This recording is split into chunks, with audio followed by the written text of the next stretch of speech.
my name is Brenda Hernandez. I am excited to welcome you to the Allied Media Project Spring Speaker Series Bloom and today's event, Undocumented and Unafraid.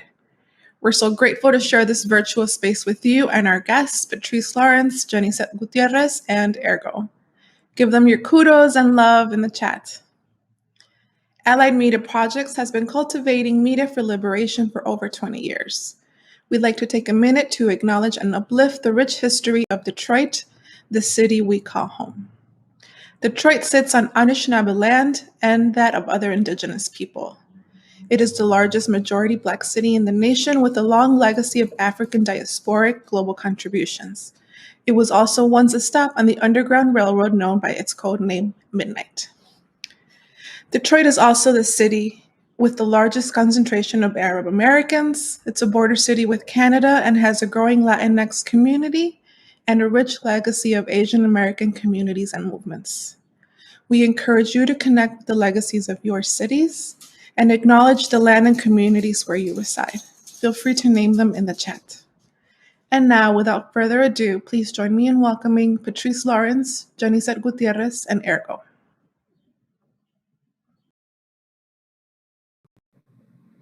Thank you so much, Brenda. I am Damon Williams, AirGo. Thank you, Allied Media Projects, for having us, and we are so excited to have this conversation, Undocumented and Unafraid. Also want to shout out my partner in this work and co-host, Daniel Kissinger. What's up, Kiss? Hey, Dame. Good to see you. Good to see you too. I am so grateful and feel privileged that we are here to be having these conversations with these amazing people. And so we're going to get right to it in the tradition that we always do in our work with AirGo.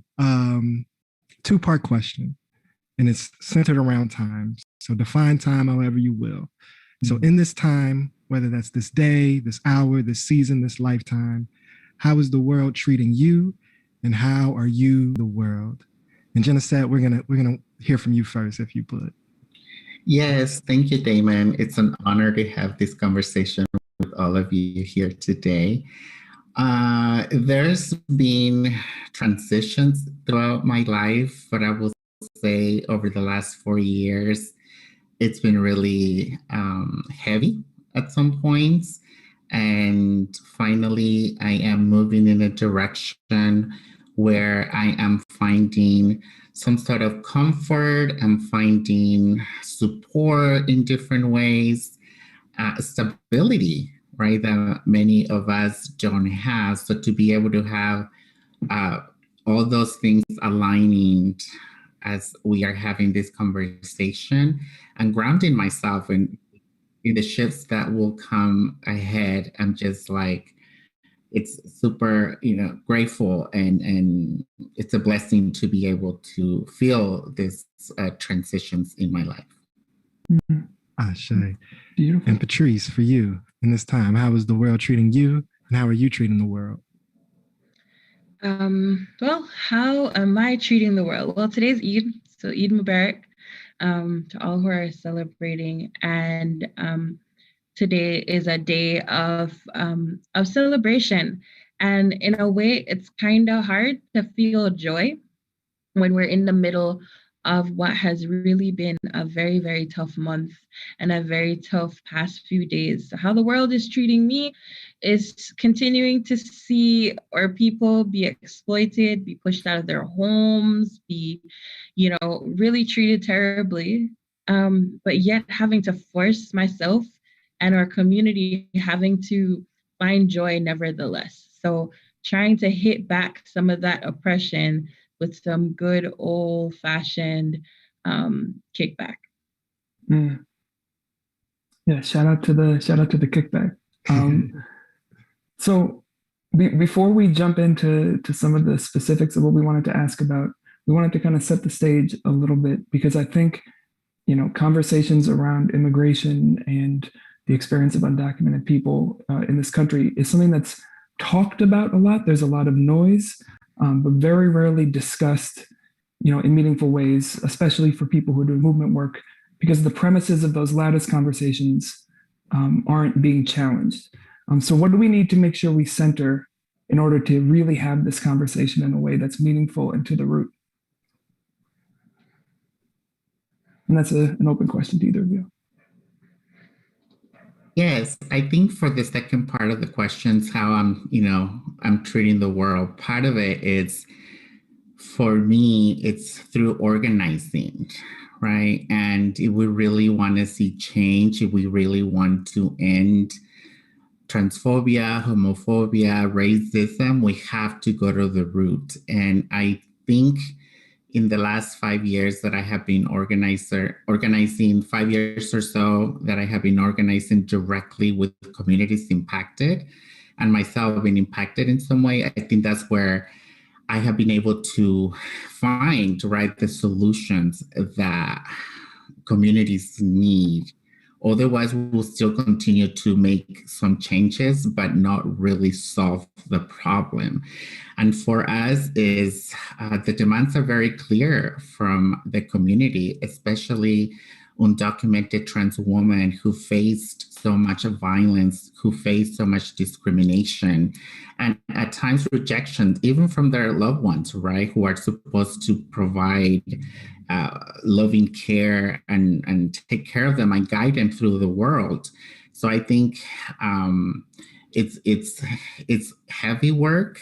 It's not easy to do. There are moments when you want to just move on and do something else, basically give up, right? But I don't think that is a solution that I've seen. I've seen people really taking breaks if they need to, but they come back with more energy, with a more clear direction in what it's that they want to do. So for me, how I'm turning the world is just bringing communities together, having conversations with my family about my own identity, really challenging them, and they challenge me into what is it that if we gained some privilege, right? What is it that other communities are struggling and don't have what we have? So that is the way for the work that I'm doing, for the vision that we have ahead, that we want to make sure that no one is mistreated, that no one loses their life in detention, in prisons, right? For whatever it is that they did, it's unacceptable that people are dying at the hands of the state when they're supposed to be protected. So through lifting a lot of, the heavy work, through centering the voices of people who are directly impacted by different intersecting identities is the way to go forward. And sometimes those positions are very difficult. Sometimes those positions are really not welcomed at the beginning, but as we continue to push and uplift more voices, then we can start seeing how those demands can really become a reality. It's beautiful. So what I'm hearing is this centering of the demands that are coming from the people who are doing the work, and an understanding of the ways that the personal and intimate relationships can be a space of that political work. Is that right? Mm-hmm, absolutely. How about for you, Patrice? What do we need to make sure we center in order to have this conversation in a useful and grounded way?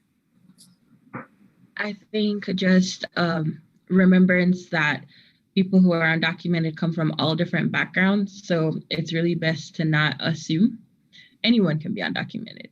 Anyone, truly. It's just a word. It's just a flaw in a system. And some may say it's a design of a system.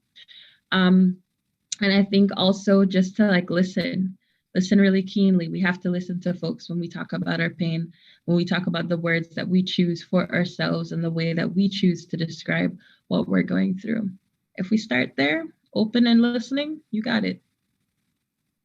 That's beautiful. So that's such a great grounding for us to continue this conversation. I want to shout out, all the folks who are watching on the live stream, and then for the people for the months and years listening to this podcast. We're really grateful for you to being here, bearing witness to this conversation. And even this is a small step of commitment into growing further in this collective push for justice and liberation. And so with those grounding frameworks, one more question for both of you before we even get a little bit more specific. The world is so tough, as we opened up with, but one of the things in movement that I've been really excited by in the last couple of years is I feel like I'm experiencing and observing a greater emphasis on Black and Indigenous solidarity and Black and Brown solidarity and movements in the street on different issues, whether it's state violence, whether it is within the economy.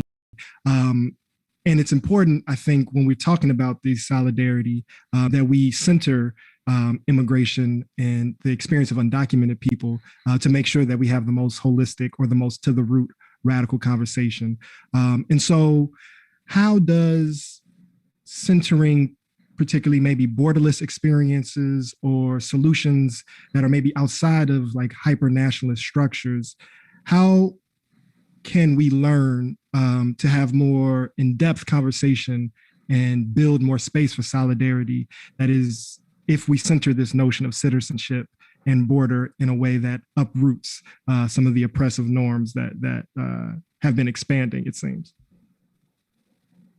And I'll throw that to you first again, Jensen. Or no, are you ready, Patrice? You want to hop in there? Yeah, I can do it. Yeah, please do. I think one is just a reminder that citizenship is not freedom, right? I'll say it again, citizenship is not freedom. And we know that especially as Black folks, right? Because if it was, then we wouldn't have to be marching in the streets and we wouldn't have to be fighting tooth and nail just to live, just to literally have life, right? So I think that's that on citizenship. And I think the other piece on like oppressive systems are not new. The way they function, the way they operate are mostly the same. A lot of systems learn from each other. So, I mentioned at the beginning about what's going on with Palestine. What folks may not know, or they may know, is that the same police that are creating those oppression work together with United States police, and they train each other. They learn from each other, and they use the same tactics on us here in America that they use there in Palestine. So borders are important and they're not. And I say this as a very proud Jamaican, right? Like I'm so Jamaican, it's not funny. I love my country. And yet I understand that construct of a border and of nationalism and of patriotism and all these different pieces can really be weaponized and be used to tear apart people's livelihoods, and that all countries are not created equal. The power of the United States passport, the power of passports of the global North versus the global South, if that's still even a term in the 21st century, even that really tells you about the bias and what bought them that power. The fact that I cannot be able to travel as freely as I would like to unless you get some paperwork, a flimsy card, a flimsy paper from a government that specializes in demolishing and destroying countries and shaping them up to how they want them to be. Like, that's just messed up. That's really messed up. And so if that's what we're talking about when we talk about borders, like we have to understand how this thing was man-made and created with the idea of having some people have a lot and having many people have nothing, so that those people can continue to feed their greed. And it's really rooted in white supremacy in a way that is profound and beyond anything that we could discuss in 5 minutes. Well, luckily we got a little bit longer, so we got some time, but it is a lot for sure. Jessica, anything you wanna add to that? Yes, I think that is the way to go forward. Solidarity, it's fundamental, and as undocumented LGBTQ people, as undocumented trans women specifically, it is essential to stand in solidarity with other struggles, but also other people need to stand in solidarity with us, right? And how do we do that? By listening. I think listening to what people are going through, to the injustices that are happening in the United States, right? That they're supposed to be providing protections, whether it's about human rights and all these beautiful things they talked about, but in reality, in the backyards, they're torturing people. So I think the solidarity is fundamental in the way that they are feeling it, how powerful it has become, not only in the US through Black Lives Matter movement, through other issues that have been, especially during the Trump administration, that mobilized so many people, the Muslim community, Asian, people being under attack. So I think for us to come together collectively and form those alliances, right, to really shift. And something that Damon mentioned is justice and liberation. It's something that people have been asking for so many years, hundreds and hundreds of years, even, through different civilization. And we have yet to see fully that justice. We have yet to see fully that liberation, right? And in order to make that happen, we need to really, again, go back to the root causes of poverty. We need to go back to the root causes of what's causing gender violence, to why are people fighting for land, for oil, for all these things, right? And it comes down to through controlling, right? Through fear, to exploitation. But the moment you start on the ground listening, people are not comfortable. People want significant change. And the moment you start giving opportunities to the voices, especially that have not been centered, voices that have not been heard, is when we really are going to break through and start seeing what so many people have fought hard, right? Our ancestors have been fighting and screaming for so long.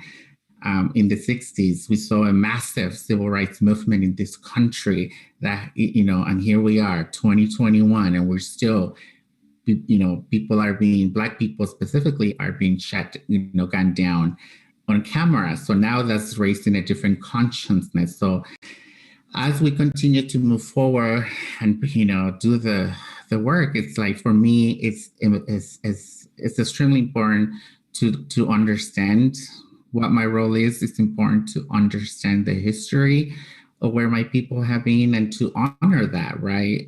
I think right now the visibility with the trans communities is really at the highest point, but also the murders are really, it's an epidemic. It's really devastating. We're also seeing major anti-trans legislation around the nation in different states, targeting the youth that are trying to find their place in the world. And now they're being told they can be themselves, right? So again, solidarity is the key, going to the voices of the people that are being heavily impacted by social injustices and the criminalization and dehumanization. Mm-hmm. Thank you for that historical framing, Genocide. I think that really helps us go further in this discussion. And so, Patrice, coming out of that, I have a question for you. And it's about Black liberation.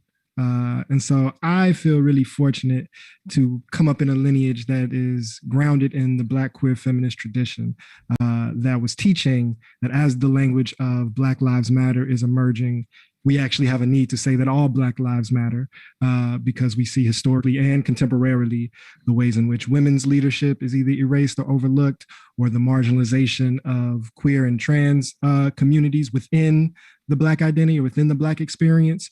And so from that framework of centering marginalized experiences, we've begun to learn more that immigration is a Black issue. But I feel like that understanding is limited and sometimes scarce or sparse. And so I want to ask how we can, within the work of Black liberation movement, better center the experiences of undocumented Black folks, and particularly how do we name some of the unnamed or invisible privileges that Black US citizens have, whether it's domestically or within the global diaspora. So how do we, address some of that privilege in the mission of making sure we are centering the experience of undocumented Black folks as we are working for liberation? Got it. So how do we address, how to address the differences as we're centering liberation? So I'll give like a story. So, if you drive, right, driving while Black. So let's say you're driving while Black. and you get pulled over, right? Mm. So many things can happen in that moment. So many things can happen, and so many things have happened. When you're undocumented, there's just an addition to that, which is that you may never, ever go home to your family. That, the end of deportation, right? So it's the same discrimination, but then just a little bit more, the more layers that you add on. So if you have a really thick accent, then they probably will, the police might think, okay, well, you are not from here. And so you get more scrutiny right away. If you are visibly LGBT, or they think you might be, then you face discrimination, you're misgendered, then that's another layer on top of it. So it's just layer upon layer upon layer upon layer.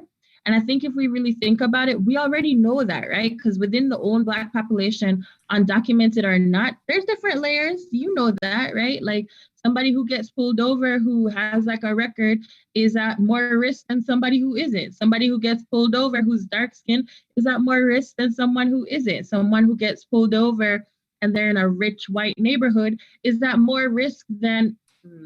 Let me pause there, actually. That doesn't always work that way. And it gets complicated. That doesn't always work that way. Yeah, right? It depends on where you are. It depends on where you are. But you follow my drift. You know what I mean? And so if you start from there, then it becomes a little easier to peel back and to realize that this thing isn't so foreign. Now, that's the grounding. Once we get there, then we figure out, okay, what exactly is being done to Black undocumented people? So one, we're seen as a threat, right? So we're seen as a threat, and undocumented people in general, foreignness in general, is a threat if you're not white, especially in this country, right? And post 9/11, the laws that they put in place, the pieces that they put in place, ICE was created after 9/11. ICE was created in our lifetimes, right? And that's Immigration, Customs, and Enforcement.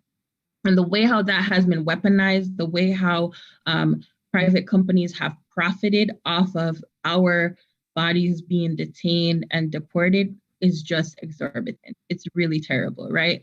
So one, we're seen as a threat, and we're seen as a profit. We're absolutely seen as a profit. And then we're also, when our stories are talked about, right, is not always in a frame of liberation, which is why I appreciate spaces like this where we get to tell our own, because otherwise it's oh yeah, you should really care about undocumented Black people because, and the because is not they're human, full stop, because that's what I'd like. I'm human, so can you just listen to me? But it has to be an addition.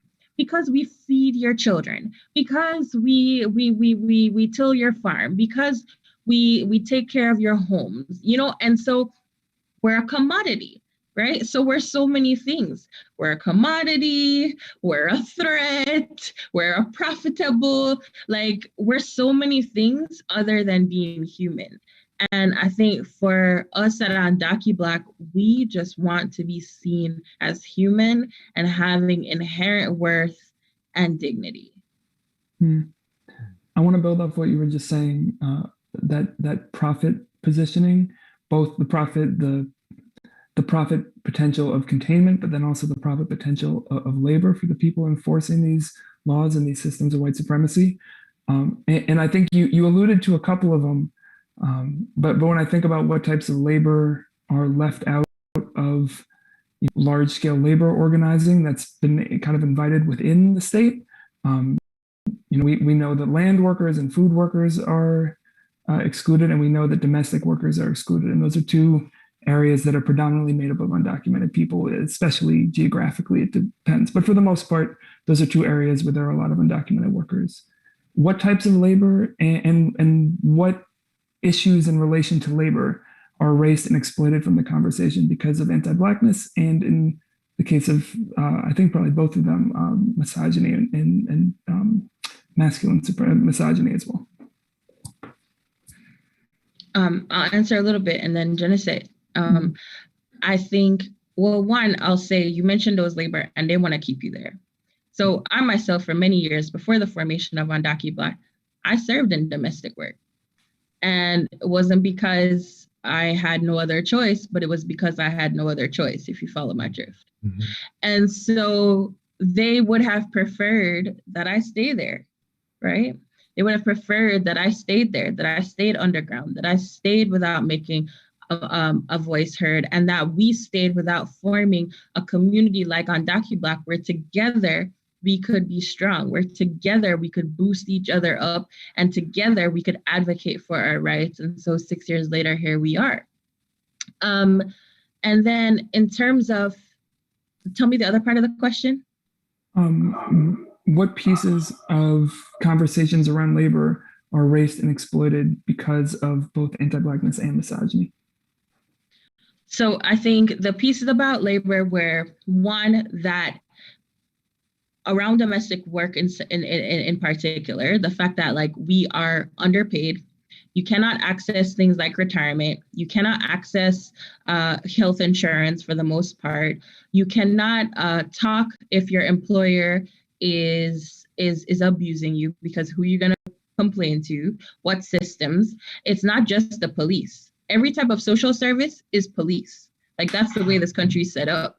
Everywhere that you're supposed to go for help that is attached to the state in any way, shape, or form is police, and is policing, and means that you put your life in jeopardy. So as long as that continues, and as long as anti-Blackness permeates those institutions, whereas a Black person coming, you're seen as a threat, then you're at risk. And then you're just like caught in a really, really hard place. Mm.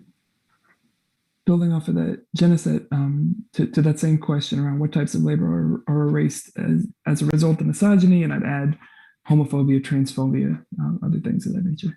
Before getting into that, I think it's important to mention that my worth shouldn't be defined by capitalist standards, right? Meaning, if I'm able-bodied, because of the discrimination, because of the transphobia and the homophobia that this system upholds through different oppressive ideologies, right? It's that if you can do this type of labor, like doing, farm work, you can do service, you can do housekeeping, different places, right? Which is what dominates the conversation, but you start challenging that and moving in a different labor piece, like, for example, to go into like law or business or something like that. It's like not expected, right, of people of color in this country.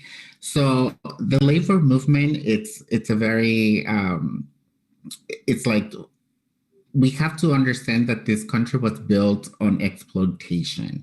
And as we continue to move forward, it will continue to exploit people based on their gender, based on their sex, based on their immigration status, right? So for the community, specifically trans women, like if you're having labor conversations and you don't center Black sex workers, you're doing a disservice, because they're facing so much. Sometimes they wish they had opportunities to even enter this sectors of work, of labor, that I've seen as, people are treated fairly and things like that. But sometimes trans folks, gender nonconforming, don't even get to that point, right? We can't even have discussions about equal pay when we don't have a secure job. So there's a lot of gaps that are missing in this conversation. Personally, I remember when I came to this country, didn't have documentation. I was, started doing different jobs, right, throughout the time that I was adjusting to the change. And one time I went to this office, and the guy that was hiring people, he's like, "This is the script. I just need you to read it and do 8 hours a day. But I want to be very clear. First, I have to make sure that I'm getting enough money to take care of my family and things like that. And if there's any money left, then you will get paid." You know what I mean? And with my very limited English that I knew at the time, I knew that his intentions were not good. So imagine the magnitude that is happening now, as 11 million undocumented people are part of this country. They're contributing in some way, right?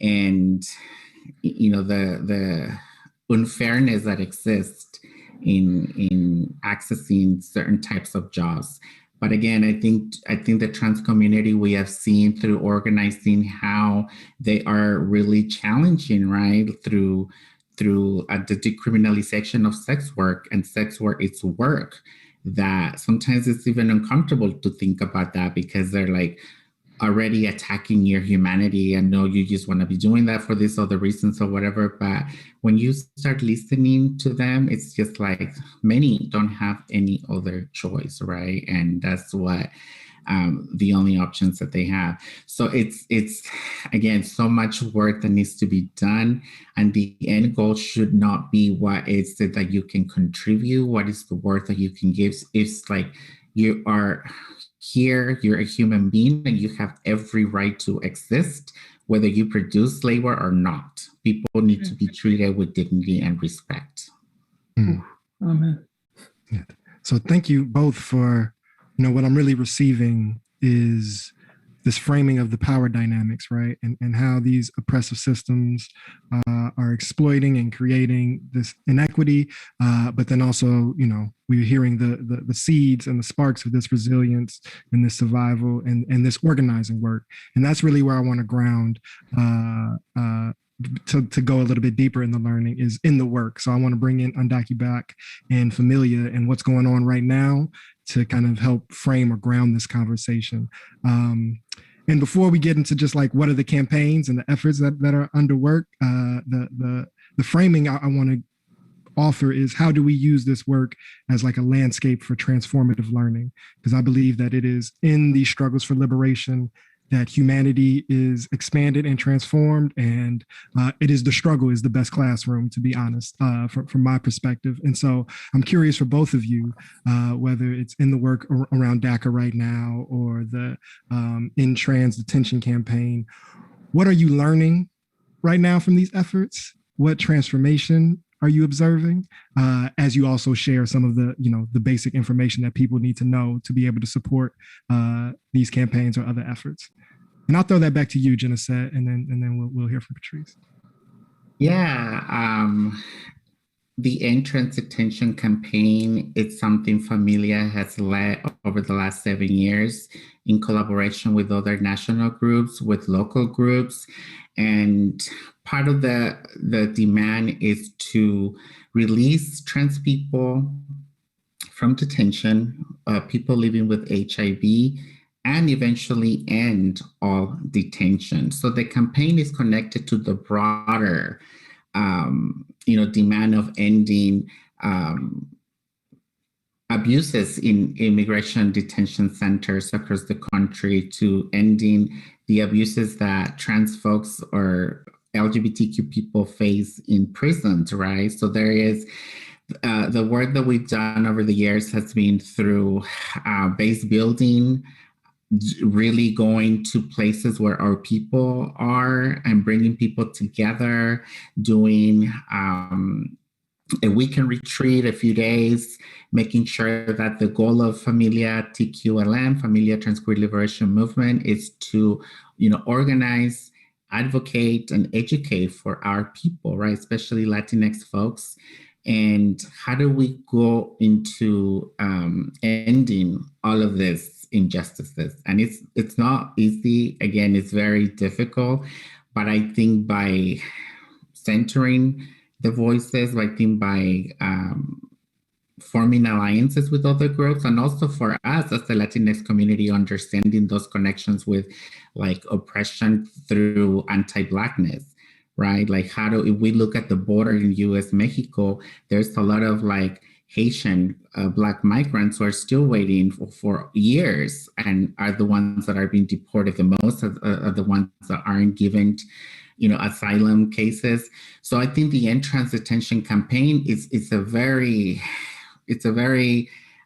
strong campaign to say that if we can achieve to end trans detention, we can move into the broader demand of ending all deportations for all people in this country, right?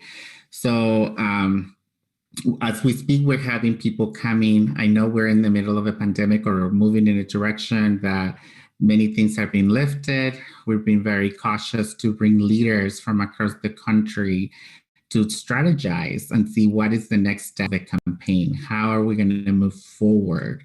And also listening to them and let them shape the strategy, let them shape the solutions that we need to have, right? And it's continuous, and hopefully as we move into Pride Month, we can be very clear in what the campaign is about and what is it that we need to do to achieve the demand and be able to end detention once and for all.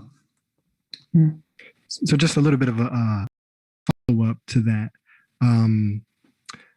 For you personally, or maybe, you know, with your like internal squad, are there particular learnings or challenges that are helping you grow in your consciousness or in your leadership, or even in your understanding of these systems that we are resisting and working to transform?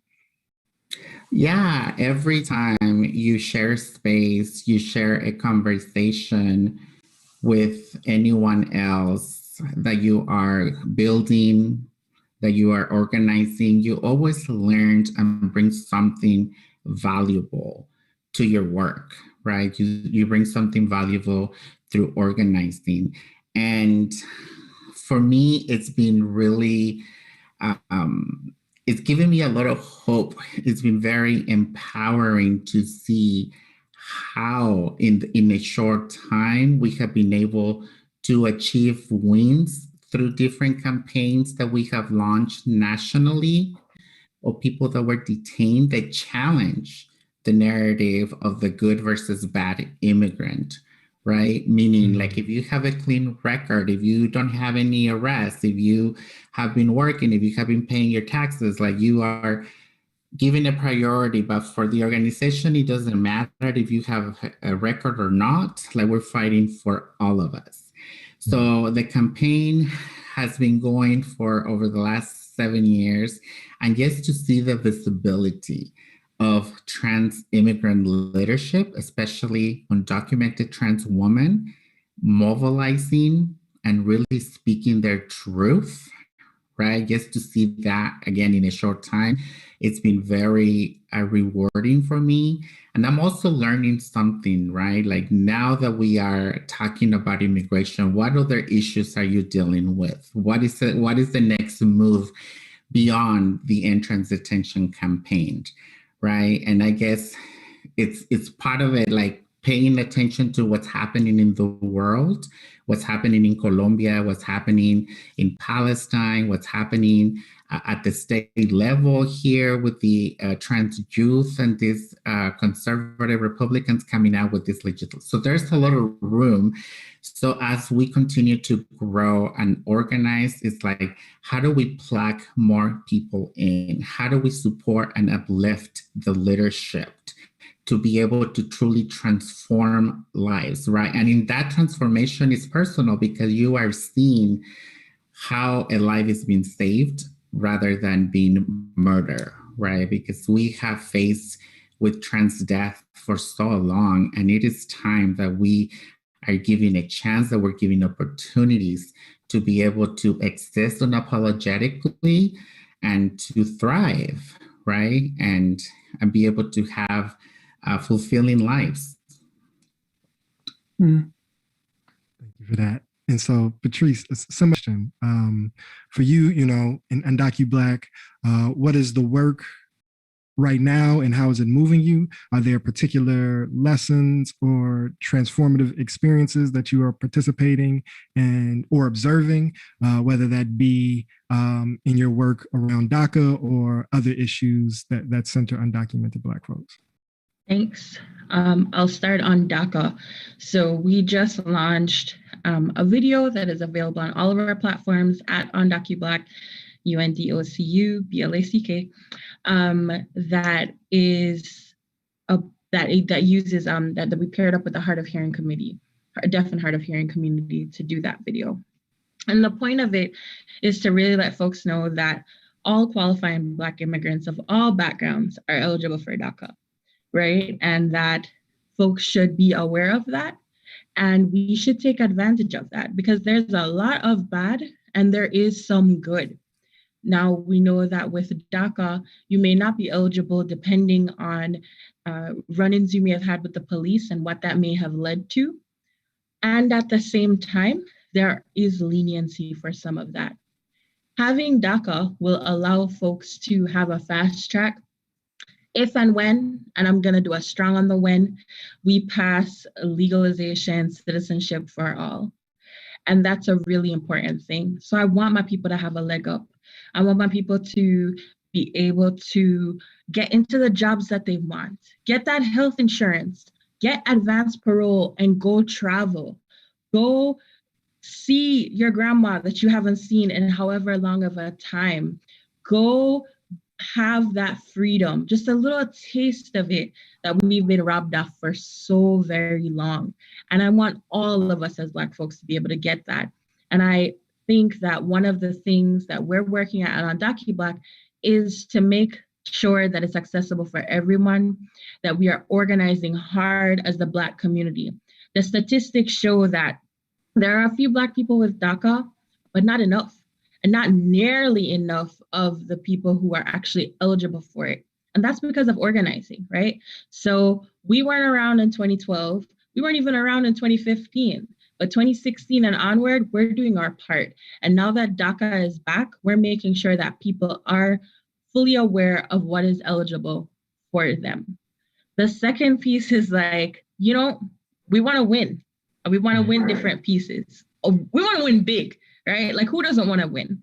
But what's really important too is how you win and the care that comes after that win. So, for instance, we've talked a lot and we're pushing about the Liberian green card bill that we helped to get passed with the Liberian community and organizers all across this country towards the end of 2019.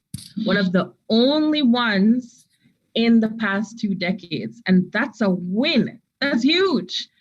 But almost 2 years since, and we have fought for an extension, so people have until December to apply, enough people haven't applied. And USCIS, the citizenship agency that processes the green cards, they have created obstacle after obstacle after obstacle so that people cannot submit their applications. And so it's not just good enough for us to say, we got a policy win, organizing works, advocacy. We're going beyond that. And so we are continue to partner with the Liberian organizers to make sure that people know that they should apply and that we are demanding that USCIS reverse these Trump policies that have no business being there. So we can get all our people what's due to them, because I want my people to be able to be free. Just interject quick. I'm gonna throw it to Daniel for a question, but just something I want to name, right? Just in hearing those answers about the work, one, just like I believe, right? Like I believe that we will win. And for folks watching or for folks who maybe will get this audio later, just in your faces, I just saw like a brightening up and an excitement and a passion and a joy that you have in this work. So there's just like something I want to name or kind of be a proxy for the audience right now before we keep going, of just in hearing y'all talk about the work. There was one, just a level of faith that I have in people, our people, in the largest sense of the word, and y'all are doing it. So yeah, I'm gonna toss it to the homie, but I'm feeling the joy and I'm feeling the courage when y'all talk about your work, and I'm honored. Yeah, absolutely. And my question actually is directly related to that. The topic for the event in the name was Undocumented and Unafraid. And I want to talk about that unafraid idea for a second, and shout out to the person watching at home who threw this in the chat and got the wheels turning. But we've been talking a lot on the show, and just Damon and I, about this distinction between bravery and courage. And bravery, one definition being doing something that you're afraid to do, but doing it anyway. And courage is when that thing is no longer something that gives you fear. And I think in that courage, there's room for joy and celebration of process and some of that transformation in a different way. So I'm curious for y'all, how has your relationship both personally and in the movement work to fear changed in the years that you've been doing this work? And is there anything that started out feeling brave that now is feeling pretty courageous?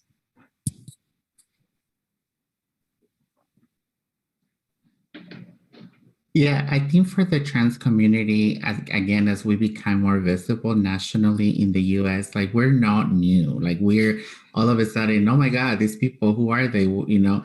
Trans people have existed for centuries, right? Even before colonization came to this part of the world, like there were a variation of gender expression that existed in indigenous lands across here and throughout, right, the world. So those words that get attached, like when you live your truth, when you're going out the door, because a lot of times that could be the last time you leave, right? Like going out the door can be your death sentence, or sometimes not even going out the door. Sometimes in your home, you can get murder, right? And then when you see the visibility of trans people in different spaces that you go and see people like, and then you do something courageous, it's like, wow, she's brave, or they're brave and they're courageous. But again, the end goal is to let people be themselves, to let them exist as they are unapologetically, right? So as I continue to speak my truth, I'm also learning new revelations, right? I'm also learning secrets in my own inner personal circle with loved ones. And I think the more we are able to be ourselves, whether you are trans or however identity you embrace, sexuality, those words shouldn't have the heavy lift that they have now, right? So I just, thinking about trans immigrant women specifically, all the challenges that we have to face, sometimes crossing 2-3 borders. Some of them are still in the process of figuring their identities, right?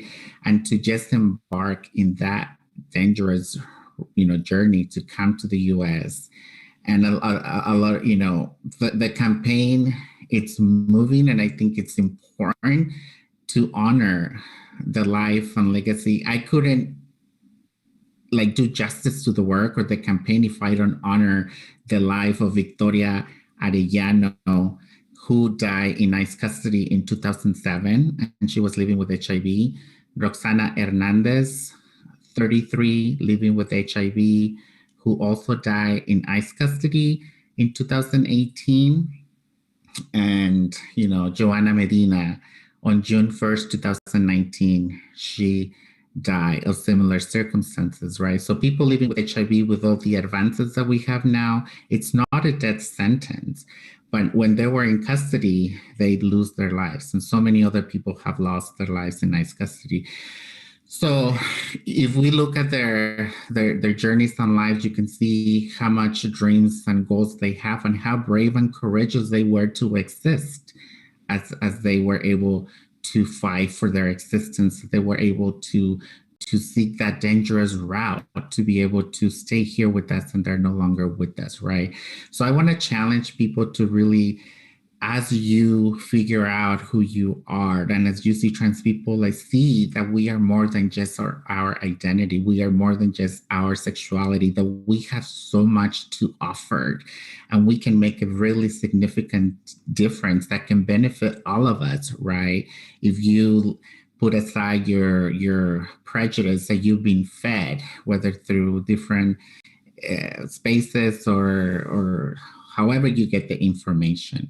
So I think for me, as we move forward, we can embrace those, but also we can break away from those and see that we are in our full right to exist as human people. Yeah, I'll go. I think that we can't talk about being courageous, I suppose, without being brave. And you can't talk about being courageous without talking about justice, right? So by your definition, if I'm working with it, trying to learn. So if being brave is doing something that you're afraid of, right? Then let's say 5 years ago, a lot of us in Undocumented coming out and telling anyone we were undocumented, where we were from, what status we had, we were brave for doing that, right? And then now within our spaces, It doesn't, like, I know for me and for many of us, it's not a source of the fear anymore, but that's because there is some promise of justice. And not because Joe Biden said so, but because we create the pathway, we create the way, we are changing the systems to make it for ourselves. And we also create safe spaces for ourselves. So that's justice. Justice is having more than enough, right, that we need to sustain ourselves and not having to worry about resources. And we have created that justice for ourselves. In the past year with the COVID-19 pandemic, as we lost our jobs, as our family members lost their jobs, as people were not able to move freely, even less than we could have before, UndocuBlack banded together and we put our money where our mouth is, our own selves, right? And then other community members as well, because we weren't going to get that government check. We still haven't gotten it, right? And so we were able to feed ourselves, to pay our own rent, to be able to continue to get access to resources. We figured out where are the free clinics that will give the COVID test, that we can get COVID vaccines, that we can get what we need for our families, right? And in those types of spaces where we now feel safe because justice is being served there, then that meant that we could be courageous, because it's not a source of fear anymore, because you're going to get what is due to you. You're going to get the justice that is due to you, right? And so that's, for me, being undocumented and being unafraid means having a safe space to do that in, and having justice promised to me and created for me along the way. And that's been really, really helpful. I'm in it. I'm feeling it. I'm like swimming in the hope. And where I want to end, because unfortunately I can have this conversation for like 15 hours. We could just do this all day. But one last kind of question or framing for both of y'all to close with. And it's under one of the, themes of this event or conversation of freedom dreams. And so, Robin Kelly's Freedom Dreams talks about this history of visioning or projecting a world beyond what is often currently possible as a guidepost of the work, but more importantly, as a way to sustain our humanity. And so I want to hear or close with, relative to these issues and systems we've been talking about, what are your freedom dreams for this space? And particularly, I think we are clear of how the U.S. nation state, through this notion of citizenship, border, and immigration, affirms settler colonialism, white supremacy, and state violence in relationship to people. But I think it's also important that we include how this system also destroys the land.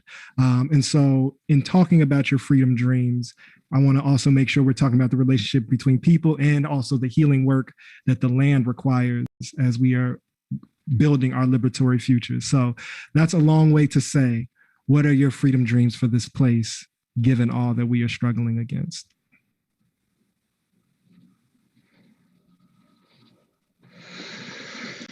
Man, I feel like we need like a chant or something. We do.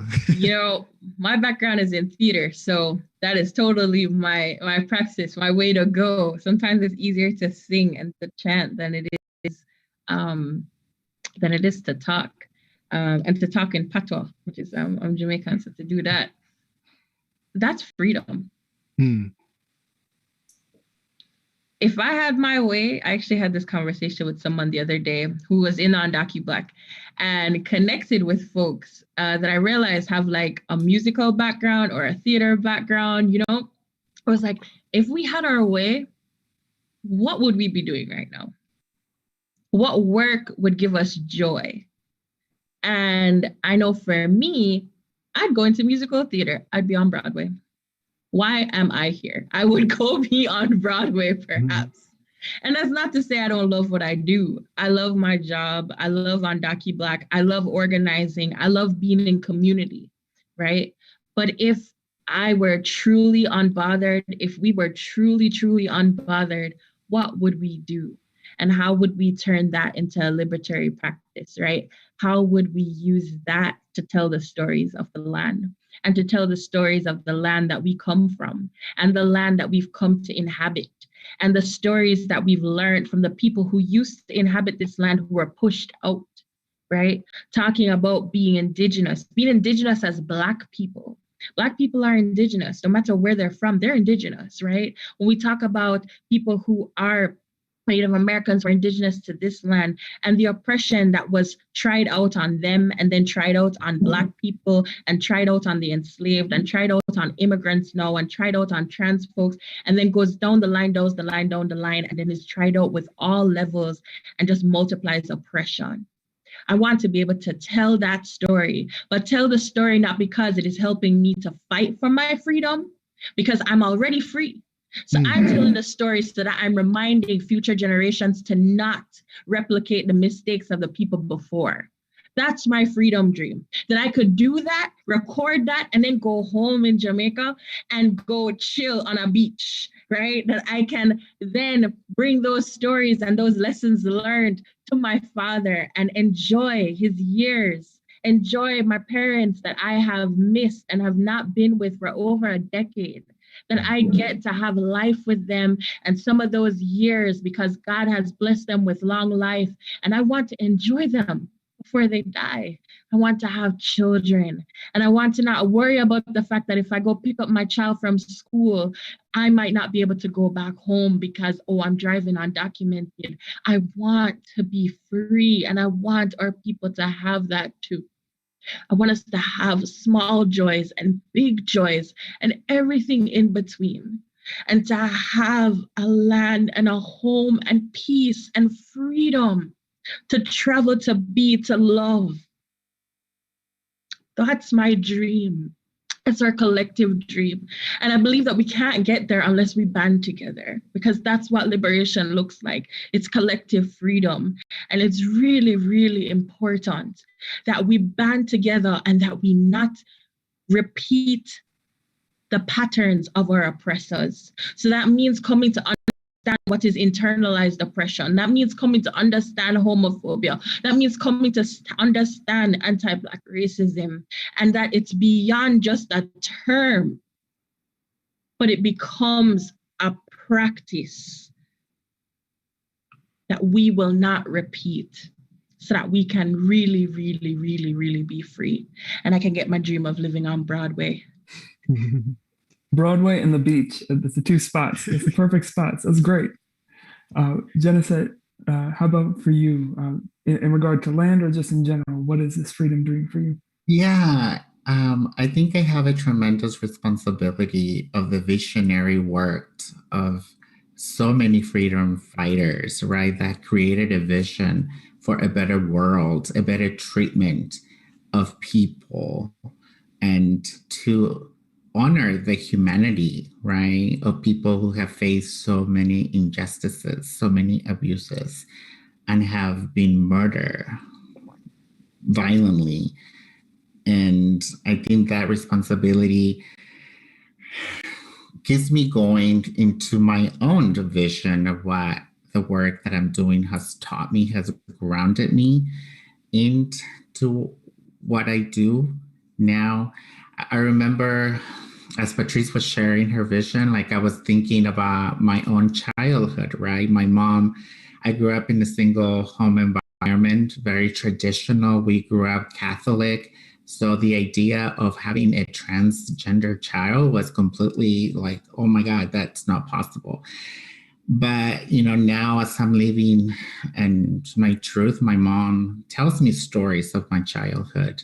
I also vision myself as a choreographer, right? That I wanted to dance. I wanted to be on a stage. I wanted to entertain people. I wanted to help people find their joy through art, through dancing.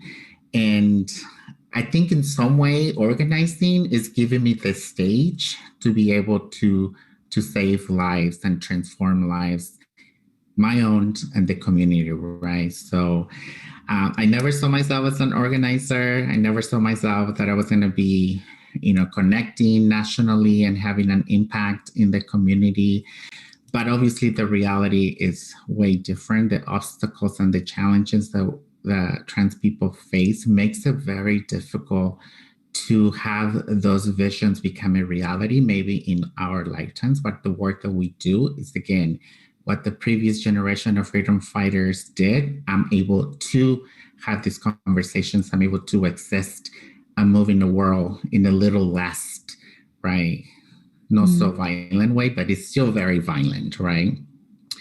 So the vision that I see myself is that we accomplish what we are fighting for with the Entrance Detention Campaign, that we release trans people in detention throughout the country, that we release people living with HIV, that we shut down ICE, that we shut down all detention centers and use those buildings, give them to the community that are in need and transform them and show you what really a truly holistic society is about, right? That we shut down borders, that we stop killing each other because of the land, because of oil, that there's so much resources that the earth is giving us that we can sustain a brighter future for the generations to come.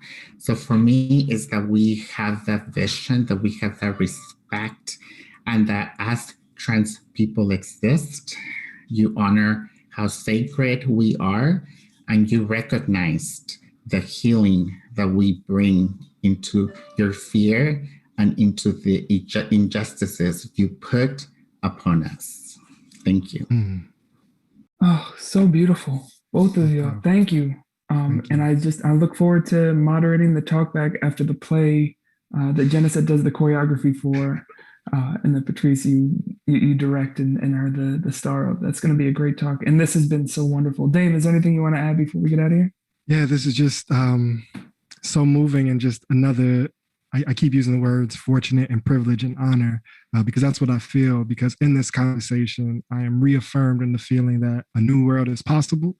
And as we discuss the ways that this nation state formation around the globe is expanding racial capitalism, cishet, patriarchy, and carceral militarism, it is clear that we have to create new structures to govern the relationships between human beings and how we exist on this planet and with these resources.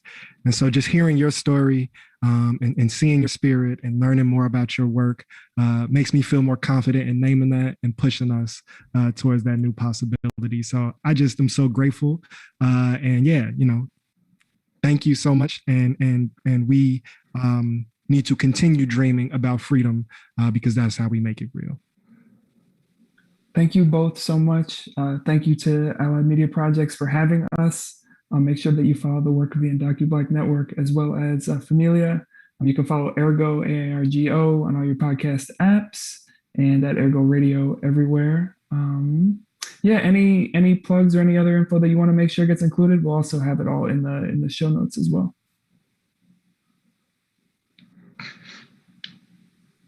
For me, continue to show up. Don't just be an ally, be an accomplice. If you are listening to this and you are Black and undocumented, consider making UndocuBlack your political home. We can use more people. We know there are more of us out there, and we need to be combined together. And to all of the colleagues, Jenna said, who has been in this fight from day one, and many others like you, I just say, I believe that we will win. And I believe in that freedom. I believe it's coming. And I'm crying on a podcast. That's what we're here for.